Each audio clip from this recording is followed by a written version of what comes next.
Thank you, everyone, for carving out some time to join the UVA Club of DC to learn a little bit more about some of our fellow Wahoos and what they're doing in the wild and exciting world of coffee.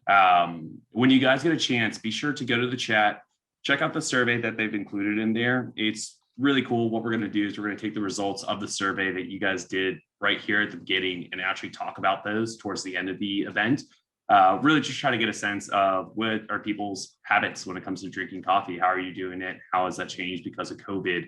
And we're going to just compare how you drink coffee to some of your peers on here on the call. As we're going through this, I wanted to let you guys know what we're going to do is we're going to start out with some introductions to two of our fellow Who's, Robbie and Brittany. They're going to go through a presentation talking a little bit about their story, their connection to UVA, the changes they've had to make for COVID. And then we're just going to open it up to Q&A. So as we're going through the presentation, please feel free to submit any and all questions that you guys can think of through the chat. I'll kind of moderate those. I got some awesome questions from some of you during the pre-registration process. So thanks again for doing that as well. And then towards the end, we'll just kind of open it up and let you guys ask the questions that come to mind. The only other thing that I want to let you guys know is we will be recording this presentation. So we will be sure to send that out to all the participants afterwards once we've gotten a chance to load that up on the OE's YouTube channel. Michael, is it on YouTube? YouTube, cool, YouTube channel. So without further ado, Robbie and Brittany, I will let you guys introduce yourself and we will be off. All right, thanks so much for having us, Aaron and Michael and Wahoo, all the alumni on the call, and welcome everyone who's not an alumni or an alumnus. I'm Robert Peck, CEO and co-founder of Commonwealth Joe Coffee Roasters. Studied systems engineering and business at UVA, graduated class of 2009.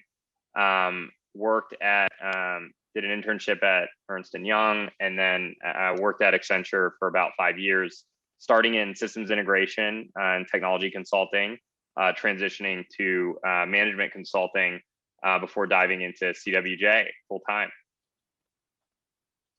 Hey guys, can you hear me? Yes. All right, perfect. I'm Brittany Brown. I'm accounting manager at Commonwealth Joe. I graduated from comm school in 2014, and I stayed for it on a Victory Lab to get my master's in accounting.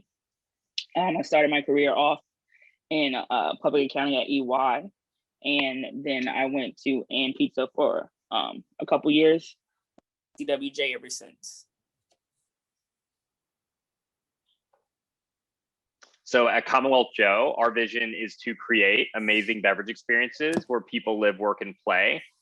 We're best known for our award-winning coffee and our full-service keg beverage programs. You may have seen our kegs in an office or an apartment building. In addition to cold brew, we also sell kombucha, tea, and seltzer on tap. We live at the intersection of coffee and technology. We'll talk about that a little bit more. We stand apart with our award-winning coffee, some marquee customers that we service, and a unique capability set. We think what really makes us different, is our manufacturing capabilities for coffee, the way that we roast the coffee, the way that we make our cold brew, and then also our technology capabilities. We use some IoT to monitor keg levels on a lot of our kegerators, and have built a robust back-end system that we'll share with you a little bit.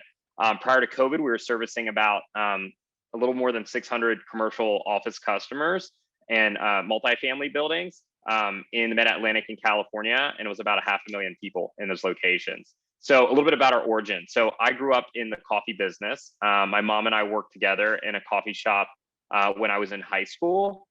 My mom was a roaster, I was a barista, and she's been roasting ever since. She continues to roast for Commonwealth Joe to this day, actually. And she's actually also UVA alumna. But we have many other talented roasters that have joined the team since then. We've learned a lot over the last 17 years or so about coffee. Back when I was at UVA, I never would have imagined I'd be running a coffee company 10 years later. I love drinking coffee, but didn't think I'd be working full-time in the industry. The idea for starting Commonwealth Joe was actually birthed on a hike in Spain during a sabbatical from Accenture.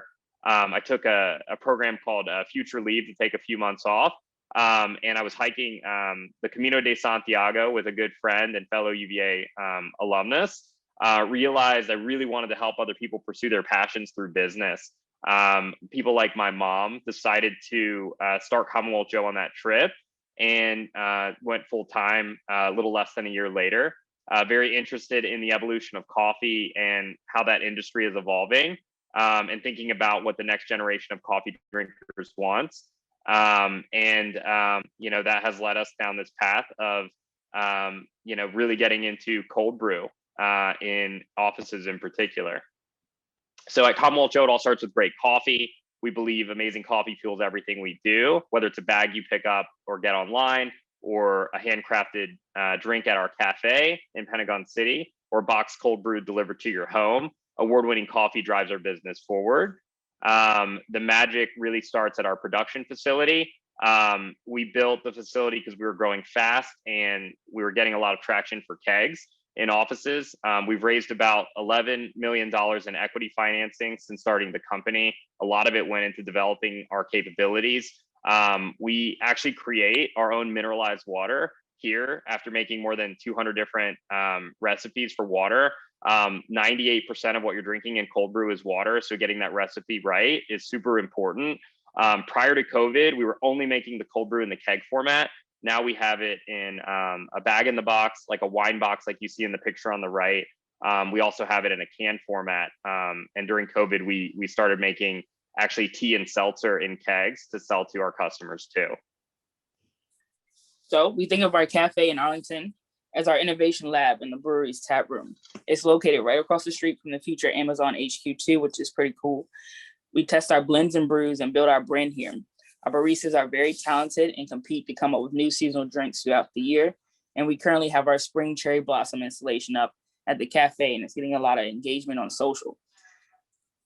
This place, we're able to rapidly test products and get immediate feedback from customers.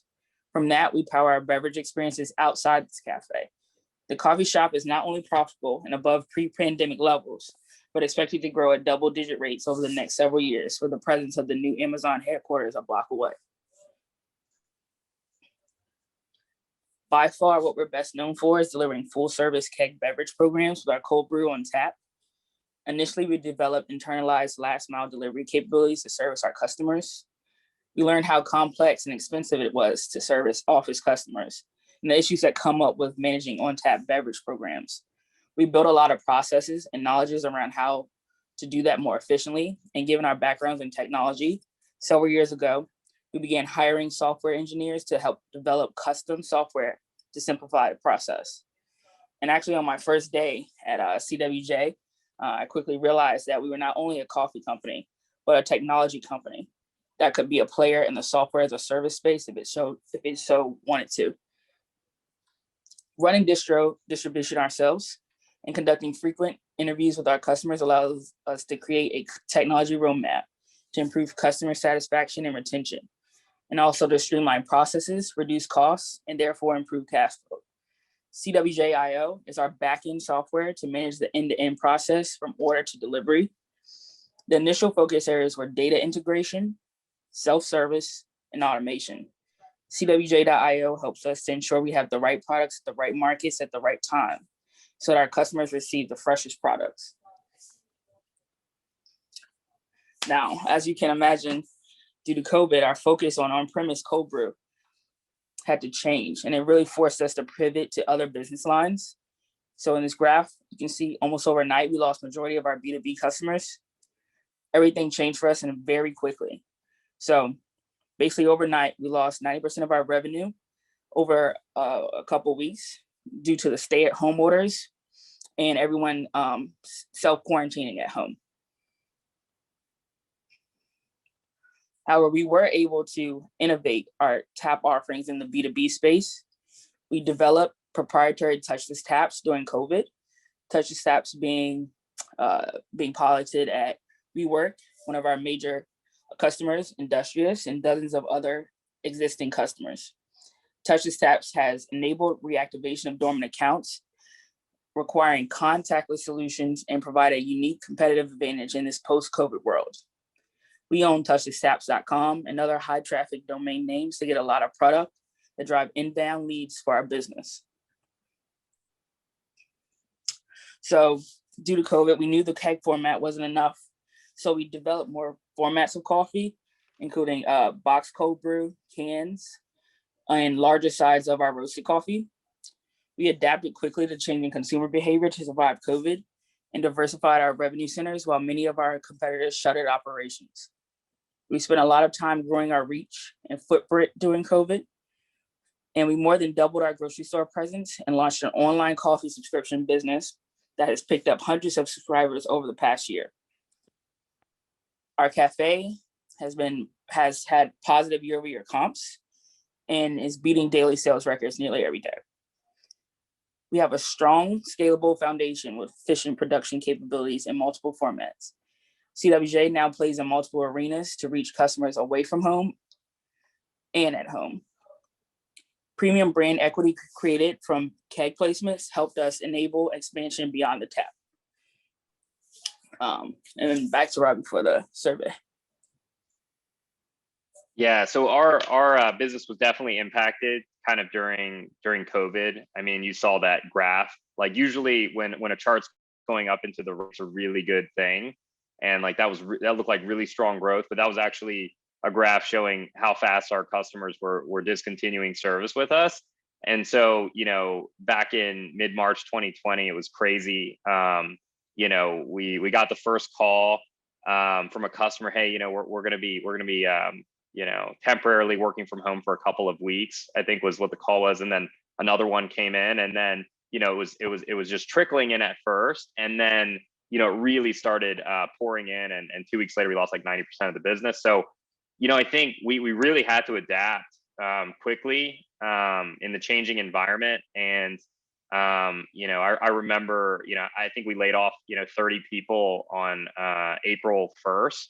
And it was like a really tough thing to have to do. And we tried to hang on as long as we could before letting people go. But, after, we saw that there would be the boost in the unemployment, we, from the CARES Act, we were able to find a way to adapt and make it through. But I wanted to share some of the survey results from this call. I think, let's see, it looks like right now, it looks like there's just, we've got about 11 responses, so it's not a ton, but I think this should be enough to get a sense of coffee consumer behavior. So this is, if you guys are able to see my screen, this could be interesting here. So we've got a pretty good spread of age group on this call, or at least people filling out the survey. About 80% is female. And we have age, most people are between the ages of, looks like 25 and 54, which makes sense. 72% live in Virginia, or just 8 of the 11 people, and never would have guessed. We have a lot of people, this is the I guess DMV club for UVA alumni, so that makes sense. So how many cups on average do you drink a day? Wow. So this looks like the majority of people that filled out the survey said they drink between 1 to 2 cups a day. So not a lot of super drinkers, but the average person drinks 2 cups a day. I drink 2 cups a day. So that makes sense. How often do you drink coffee? Basically people are either drinking it one time during the day and they're having people are having their two cups. Or they're drinking it daily at multiple times of the day, or they're, a few people drinking it, about a quarter of people drinking it 3 to 5 times a day. Man, those people, we got to get coffee in your office when you go back. If you're the super drinkers, let us know who you are. Where are you buying coffee? So, okay, half of the people said at grocery stores. We've got a third of people that filled out the survey said they're coming to the coffee shop in Pentagon City. So I guess we have some hyper local people in Arlington. Thanks for supporting us at the cafe. And then a couple people at local coffee shops or through online coffee subscription service. Okay, great. We have a pretty big mix of how people are buying the format they buy their coffee in. You know, this is really interesting. So if we compare this with data from our web, like our existing customers, we had about 200 people fill out a survey, and 75% of our customers buy whole bean coffee, which I thought was really interesting. But we do also provide coffee in a format where we ground it to order. It looks like how people are making it at home. Basically, the most popular method was either drip coffee machine or a different way of brewing it at home. Okay, very interesting, because we had a lot of different options here. So people are making it in a different way than what we have listed. I like to do the pour over. I see you got a couple pour over people, and okay, we got a couple people with espresso machines at home. Nice. Okay, this is a cool question. And the results are really interesting, especially when you get more data. But where were you consuming coffee on a regular basis before COVID? Blue represents like I never drank it there, sometimes drank it there, or always drank it there. So we had daily coffee drinkers at home before COVID, and then daily coffee drinkers at the office. And then these people, you know, sometimes went to local cafes, sometimes went to Starbucks or Dunkin' Donuts, large chains. More of them went to local cafes. So that's interesting. During COVID, where were you drinking it? I mean, this shouldn't be a shock, but like, you know, very few people were drinking it in the office. But, you know, I think that's interesting. A lot of people were still going to some of the cafes sometimes. And then a lot of coffee consumption was going on at home, which is what we saw too, and why our e-commerce business grew like 8x during COVID. When you purchase coffee at a coffee shop, what do you order most often? Okay, so most people are ordering, about half of people are ordering hot espresso-based coffee drinks. That makes sense. It's kind of consistent with our sales at the cafe. About 20% are getting espresso, like kind of iced espresso beverages. And then what is this one? A couple people getting drip coffee, but we'd really need more data, I think, to see what that looks like. So this is, in a given year, what percentage of the coffee you consume is cold versus hot coffee? Actually represented skewing more towards hot, and the one was like, so on this call, the people that filled it out, we've got more hot coffee drinkers. What's interesting, as you get to a younger demographic, Gen Z skews more towards cold coffee. So that's kind of interesting. How important is each reason for you in consume? So the reasons were taste and flavor. It gives me energy and focus. I needed to have a routine, or social norms and social reasons. It looks like on this call, the main reason people are drinking coffee is taste and flavor. Purple would represent it's very important to you. And then the number two reason, but not by much, looks like it gives you energy and keeps you focused. So there's like a functional benefit there. And then you routinize around it. So people here on this call aren't drinking it for social reasons. A lot of people do drink coffee for social reasons, but on this call, we've got people that are really drinking it because they love the taste of coffee. That's awesome. When selecting a coffee, what is most important to you?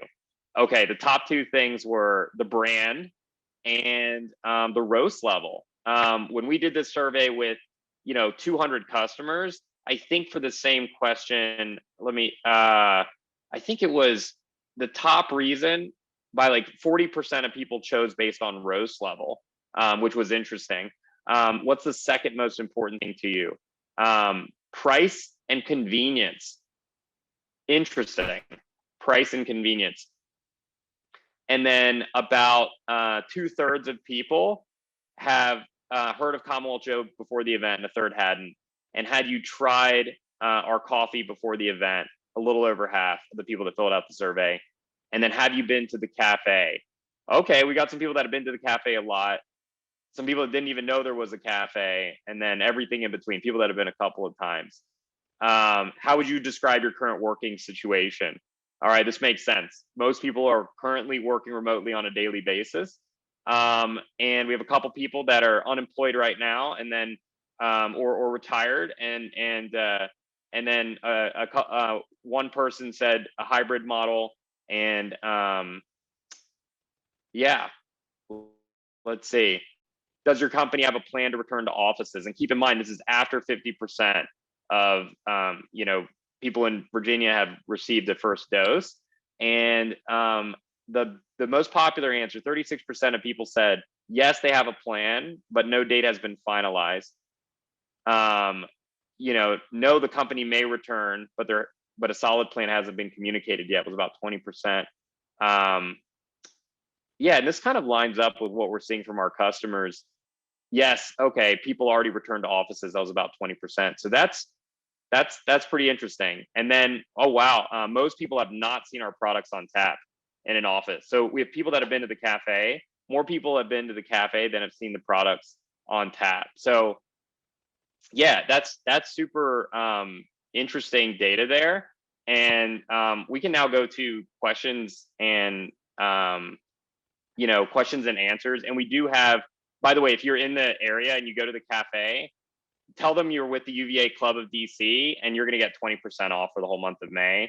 And then if you buy coffee online, this is a code to get 60% off. And if your office wants cold brew, I think we're not giving free kegs out typically right now, but I think we are doing that for UVA alum.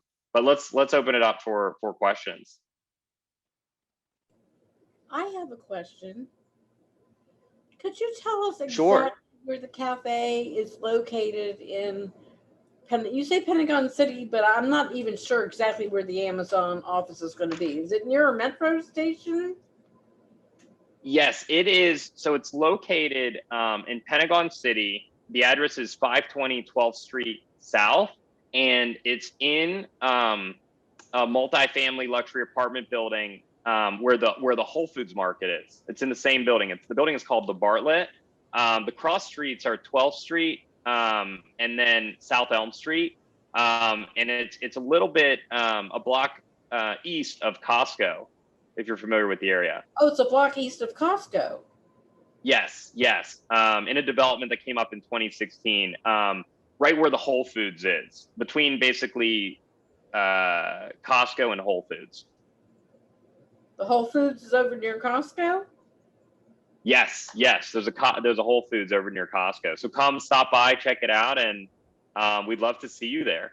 Is there parking there? Yes. There's parking on the street, and then you can, if you buy something from Whole Foods, you can park in the Whole Foods parking lot too. Oh, okay. Thank you. Yeah, no problem. Thanks, Ann. Robbie, I got a good one in the chat here. Do you guys have any sustainability practices in place with either, promoting the use of reusable mugs in the cafe, or anything with like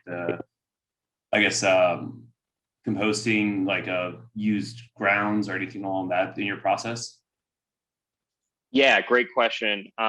So I think the reusable cups right now, would be tough, just with right now we're only doing to-go cups. But I do think that's a really interesting idea. We sell a lot of reusable mugs at the cafe, and would love to we do actually give a discount to people prior to COVID that That's reuse cool. a mug. There's like a little discount, but I think the biggest sustainability thing we have going on that we're really proud of is we've decided to use stainless steel kegs for our coffee. Instead of, there's a lot of different formats you could have coffee in. And where we move the most volume is actually in kegs. And when we use stainless steel, we have, a keg that can be recollected, and cleaned and reused. And we've reused some of these kegs dozens or even hundreds of times. And so that's saving a lot of potential cardboard or plastic. And, we try to buy recyclable, compostable products when procuring, but I think there's still a lot of hard work that we can do as we grow to develop more sustainable practices. And if you have an idea on grounds, like we produce so many grounds for coffee. We have donated them to people that use them for mulch, and organizations that use it for makeup. Actually, people will buy our we just give our product and they use it to make like facial scrubs.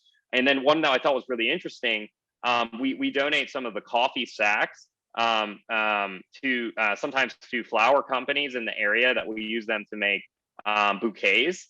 But if you have ideas, especially around where we could donate ground coffee, we have a lot of it, and are really looking for a place to kind of upcycle that product. So if you have ideas, please reach out. My email is robert@commonwealthjoe.com. Would love to hear your ideas. Great Please question. help us figure out what to do with these grounds. Yes. It's like we have so many we need to get rid of. That's cool.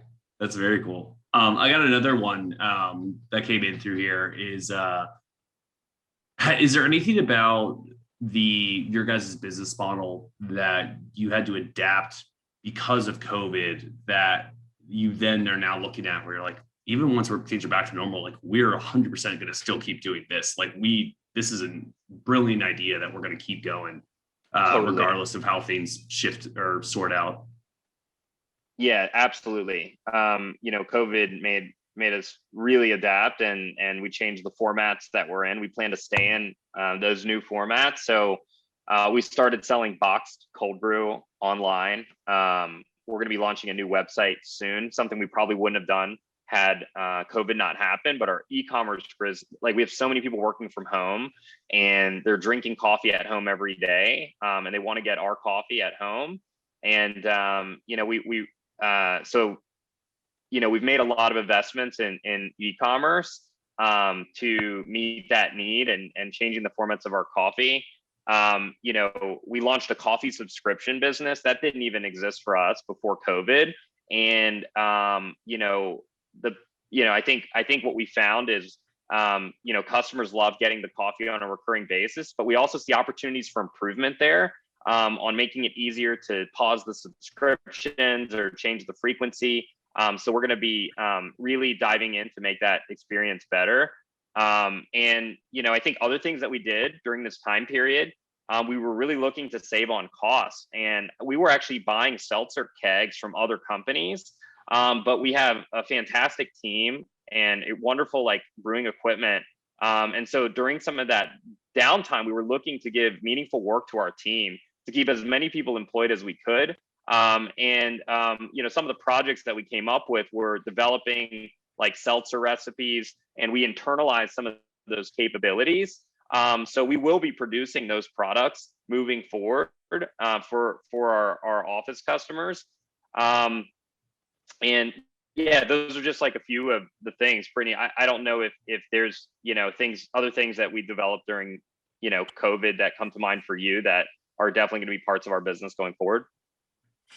Yeah, it's really interesting. Fun fact, I was only with the company 45 days before COVID.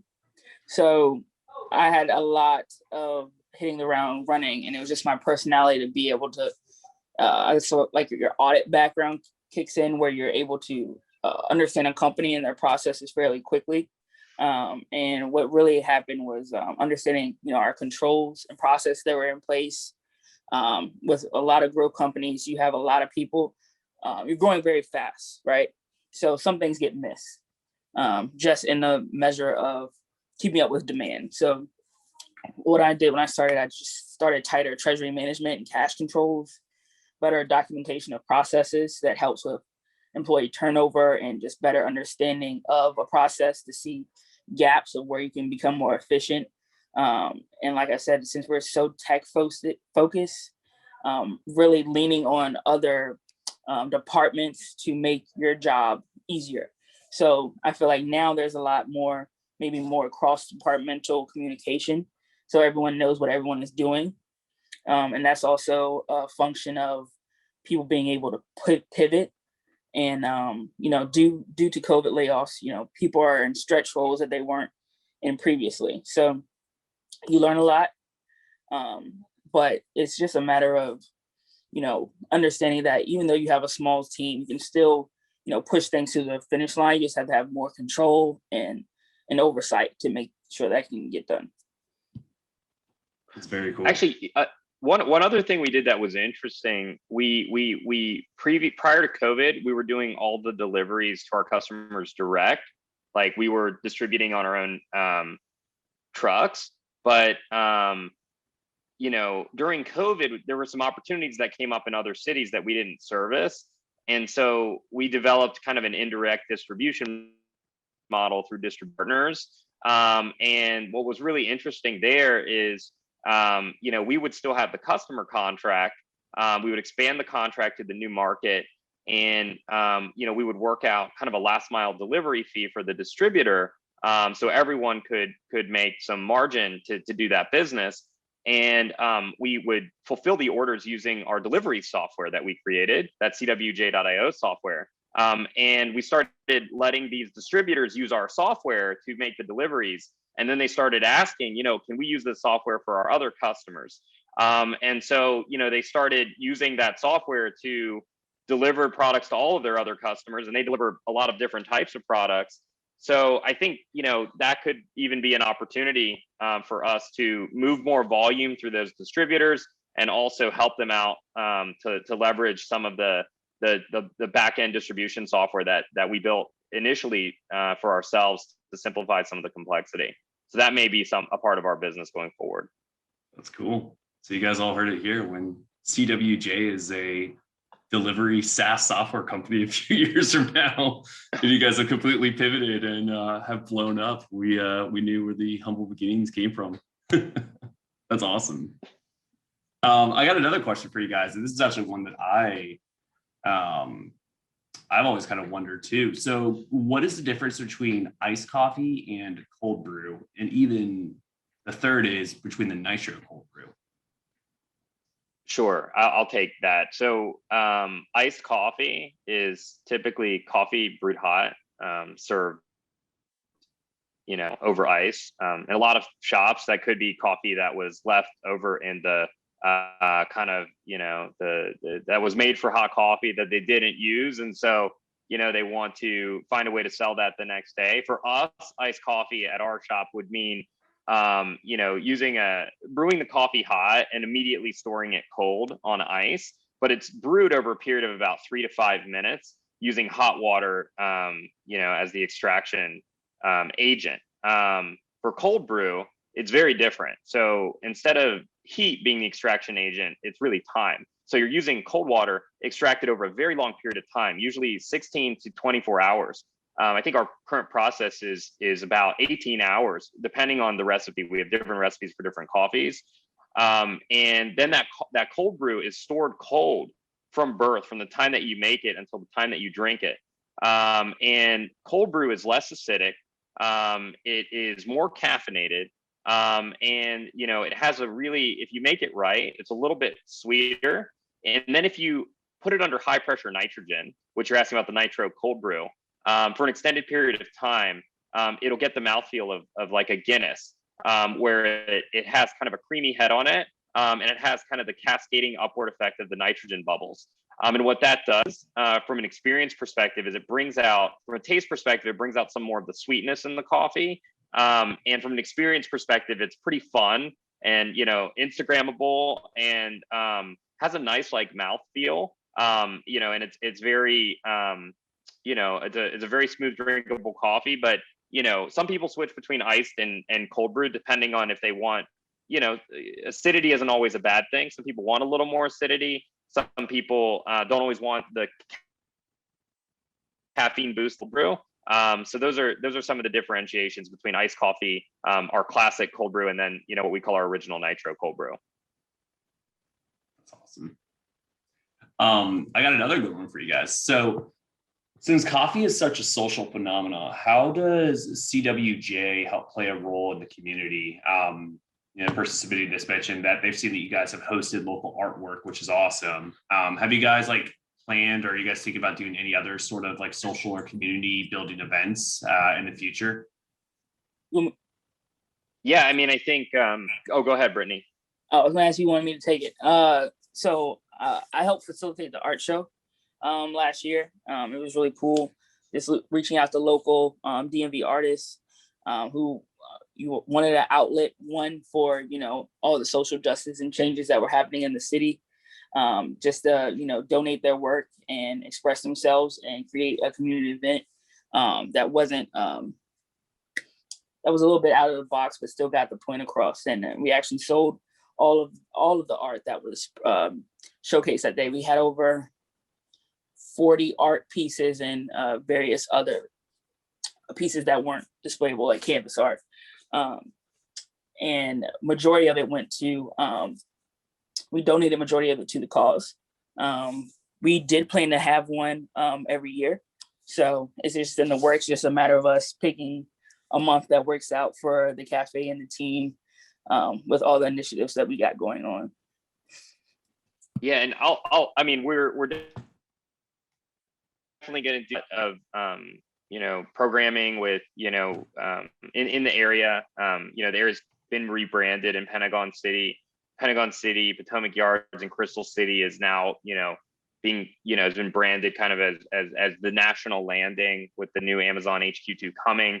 Like I've had the opportunity to sit in on some of the public workshop meetings and listen to some of the changes coming, and it's really exciting. I think some of the way that the community is going to be growing and changing with Amazon coming, and I think there will be a lot of opportunities to partner with the national landing and help to activate areas. One small thing we did too is something we wanted to do to inspire a little bit of hope in the area and create some vibrancy during a time that it's been a really tough year for a lot of people, and a lot of people have been pent up and are just starting to go out again. We have this really big window outside the cafe, so we've commissioned local artists to come out and do a painting. The most recent one for spring was La Vie en Rose. We had a whole theme, cherry blossoms. A lot of people like to take pictures, but I think the thing, it really makes people, you see a lot of people smiling and taking pictures in front of it, and it seems like a small thing, but whatever we can do to help brighten the day of people, whether that's like hosting an art show, having art on the window, or giving people a really good cup of coffee with great customer service. We know that one of the things I've always loved about coffee is that it creates community, and we're looking to do that whenever we can. That's awesome. I got another question that was sent in, but here, I'll pause for a second because I've asked a lot of questions that have been coming in here. Does anyone else want to ask a question live?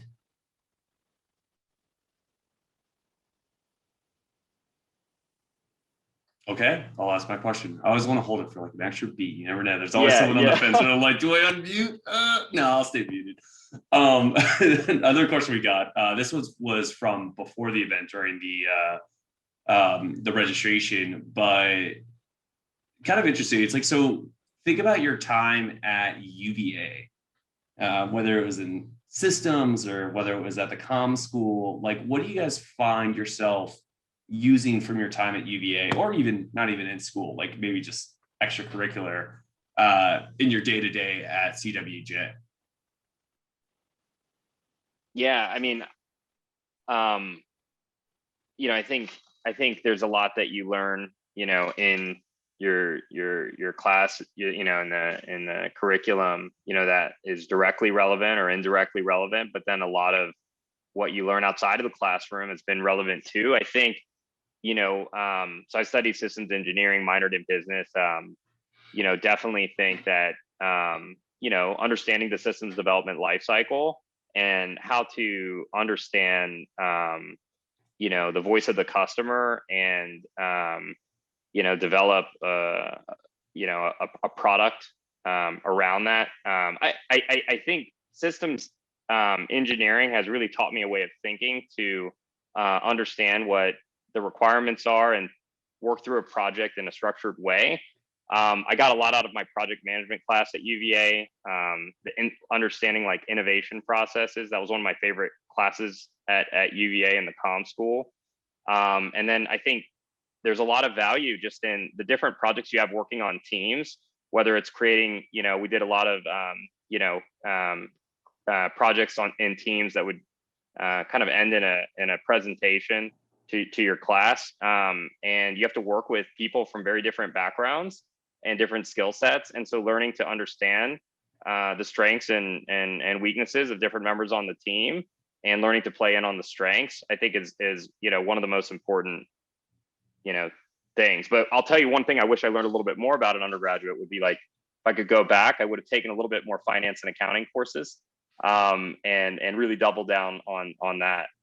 Brittany, what about you? Any thoughts on things you learned at UVA that are really relevant now? Well, I like to say I'm really glad you did not take an accounting and finance class, because I wouldn't have a job. Robbie is very hands-on. He would have done the whole thing. But definitely, apart from like the technical accounting and just, it's almost like learning a language. I try to explain to people, once you have those just technical skills down, and in comm school, everything's like case-based, mirroring HBS. So just understanding business functions and business decisions, of course. So those are the more like business related, but from our hard skills, but from soft skills, just piggyback what Robbie said, working in teams, discipline of meeting, deadlines, coordinating with other people to meet those deadlines. What something else is, I think interesting just for me is like all of my classes were like seminar-ish or very, very interactive, like very high participation. So active listening was very key. So you're learning from your peers a lot and not only from the professor.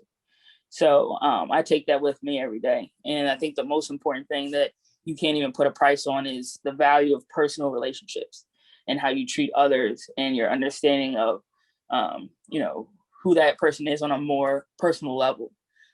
Those types of things will get you in more doors than maybe your technical ability will be able to. All right, I think I got maybe one more question, unless someone online has one they want to chime in on. And this one's a little bit like looking back, but also looking forward, because I think your survey did a really cool job of calling like this out. But there are a lot of different ways to drink coffee, and there's a lot of different ways to get your coffee. So when looking at your guys' brand, like how do you try to differentiate it in like the wider coffee market? When you're going against the change, you're going against like the Keurigs and the espressos, you try to dominate the at-home market, or even just the other cafes that are out there.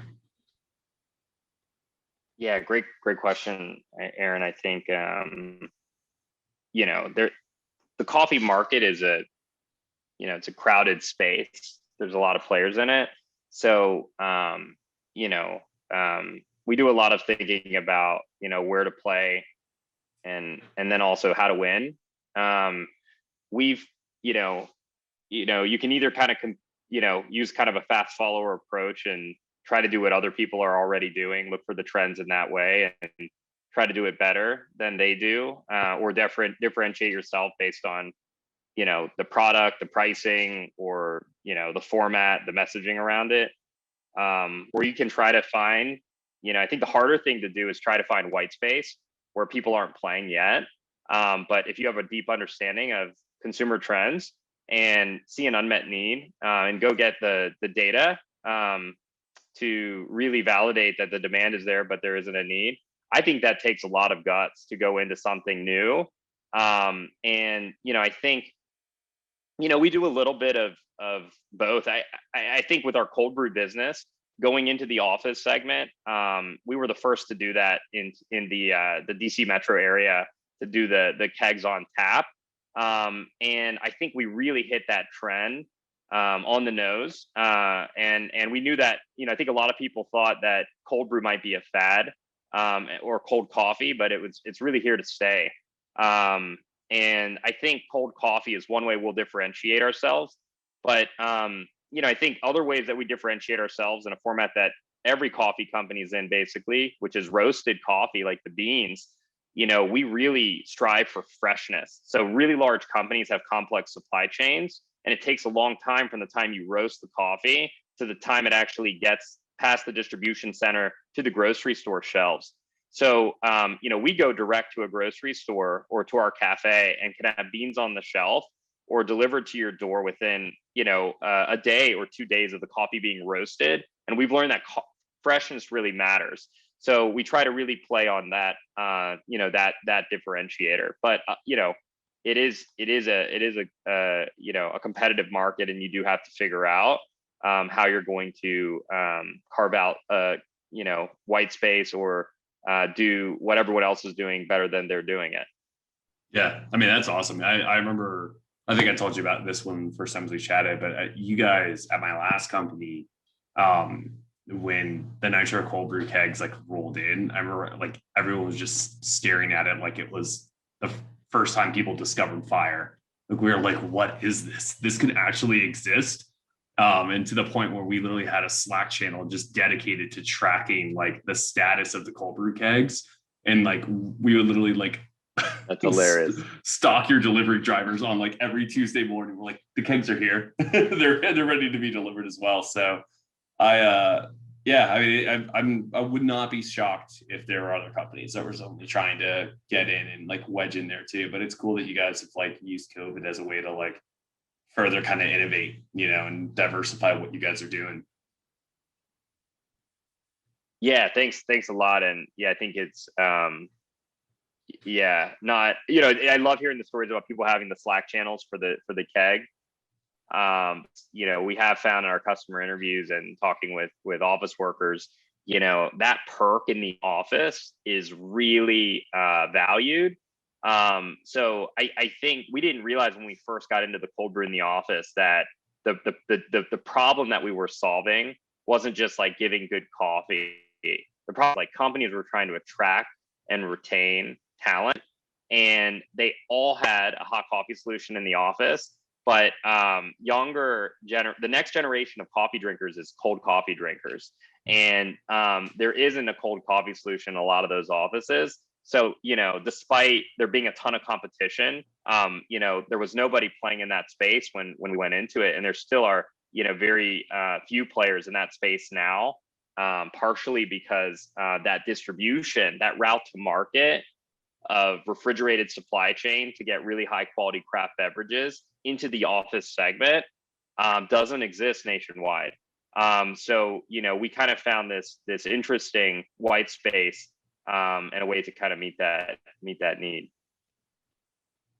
Well, cool. That's all the questions that I've got, either submitted beforehand or through the chat. I'll kind of pause here if anyone on the line has any final questions that they want to ask. But this is awesome. I really appreciate you carving out some time to meet with the club. I know as you guys are doing community events, for sure, definitely let the club know, because we'd love to collaborate with you guys and help promote anything that our fellow who's are doing. But yeah, does anyone on the line have any last questions before we go?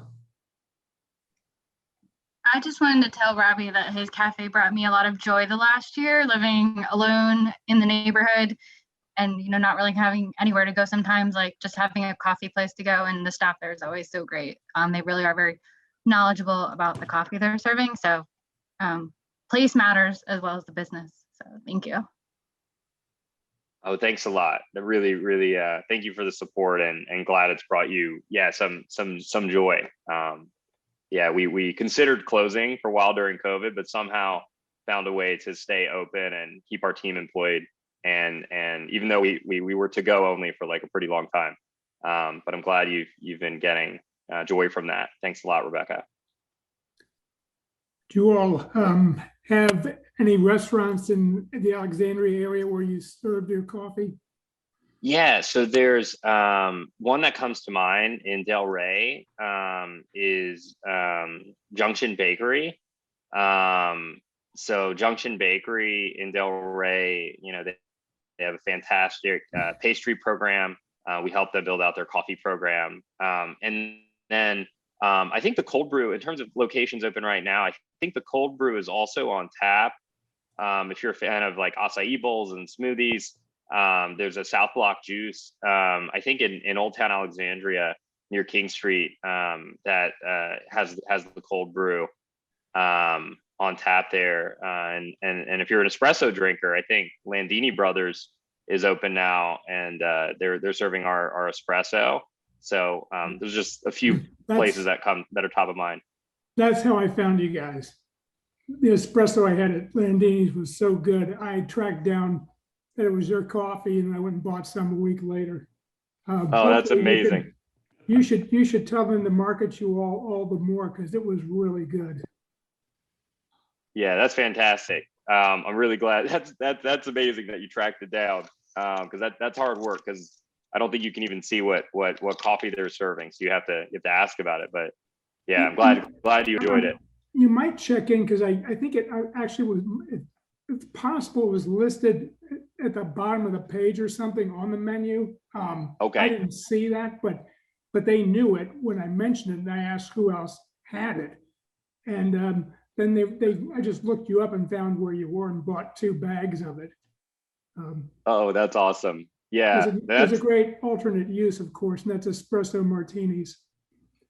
Oh yeah. Yeah. There was, we've seen some pictures of people making espresso martinis with our coffee. So we don't serve any alcoholic beverages at the shop, but it doesn't mean that the restaurants that we sell the coffee to don't get creative. They make some great, I think, handcrafted beverages. So yeah, thanks for the endorsement. Glad you're enjoying the coffee. Surely. Guys. All right. Well, I think that'll do it for today. Obviously, as you see on the screen, there are tons of awesome promotions. So if you haven't been to the cafe, go to the cafe. If you haven't checked them out online, check them out online. And if and when you ever go back to the office, hard pitch your HR team on getting some cold brew kegs in the office as well. But Brittany and Robbie, I really appreciate you guys taking out some time to meet with us during the middle of the week. I know it's busy for everyone, and you guys probably are going to have to still go back and do some work now at 7:30 p.m. But this is awesome. You know that you got a pretty good following in the DMV, so always look forward to doing another event with you guys, maybe at the cafe in the future once everything's back open. Yeah, we'd love to do that. Thanks again for having us. Awesome, thanks everyone guys. for joining. All right. Wahoo wah. We'll see you guys at the next event.